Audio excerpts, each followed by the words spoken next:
48 గంటల పాటుగా రాష్ట్రీయ స్వయం సేవక సంఘం మీద చర్చ జరిగింది. అప్పటికి ఇంకా స్వాతంత్రం రాలేదు. అప్పుడు స్థానిక ప్రభుత్వాలు ఉన్నాయి కాబట్టి. దాదాపుగా మీరు 100 సంవత్సరాల్లో 55 సంవత్సరాలు ఆర్ఎస్ఎస్తో కలిసి నడిచారు కదా. స్వతంత్రం వచ్చిన తర్వాత సంఘము రాజకీయంగా ఎదుగుతుందేమో ఒక అనుమానంతో గాంధీ గారి హత్యను నిందమోపి సంఘాన్ని నిషేధించారు. సంఘం ద్వారానే గాడ్సే వచ్చి మహాత్మా గాంధీని చంపారన్న అపవాదం ఎందుకు వచ్చింది అక్కడ?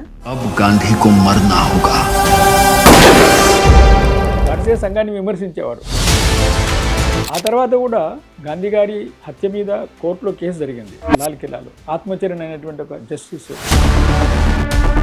గాంధీ గారి హంతకులని నింద మోపినప్పటికీ సంఘాన్ని నిషేధించారు. సంఘ పెద్దలందరినీ కూడా జైలులో దూశారు. 90,000 మందిలో 70,000 మంది ఆర్ఎస్ఎస్ స్వయం సేవకులు ప్రజాస్వామ్యం కోసం జైలుకి వెళ్ళారు. 1925లో ఏ సిద్ధాంతంతో అయితే ఆర్ఎస్ఎస్ స్థాపించబడిందో ఇప్పటికీ 2025 వరకు ఆ సిద్ధాంతం మీదే నడుస్తోందంటే మనందరం వేరు వేరు పార్టీల్లో ఉండి దేశం కోసం పనిచేస్తున్నామా, మనం శత్రుశిబిరంలోకి వెళ్ళిపోతున్నామా నాకు భయం వేస్తుందన్నారు ఆయన.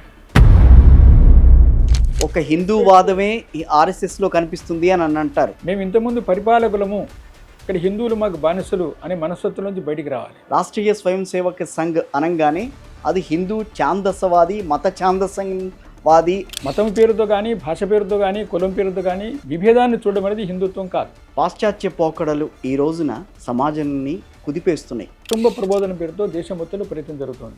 అదే రకంగా స్వదేశీ అభిమానం కావాలి. ఇప్పుడు చెప్పులు విదేశీ, చొక్కా విదేశీ, ఇంట్లో ఫర్నిచర్ విదేశీ, ఎలక్ట్రికల్ వస్తువులు విదేశీ. ఈ 100 ఏళ్ల ప్రస్థానంలో రాజకీయంగా కొన్ని వివాదాస్పద అంశాల్లో ఆర్ఎస్ఎస్ కూడా వెళ్తూ ఉంటుంది.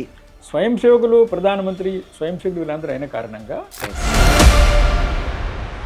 అప్పుడు ఎల్కే అద్వానీ గారు, వాజ్పేయి గారు, మురళీ మనోహర్ జోషి గారు వాళ్ళు ఆర్ఎస్ఎస్తో అనుసరించిన వ్యూహం వేరు, బీజేపీ గవర్నమెంట్ ఆర్ఎస్ఎస్తో అనుసరిస్తున్న వ్యూహం వేరు. స్వయం సేవకులు ఎవరుతున్నారో వారు జాతీయత కోరుకునేటువంటి ఒక పార్టీని సమర్థిస్తారు. స్వయం సేవకులు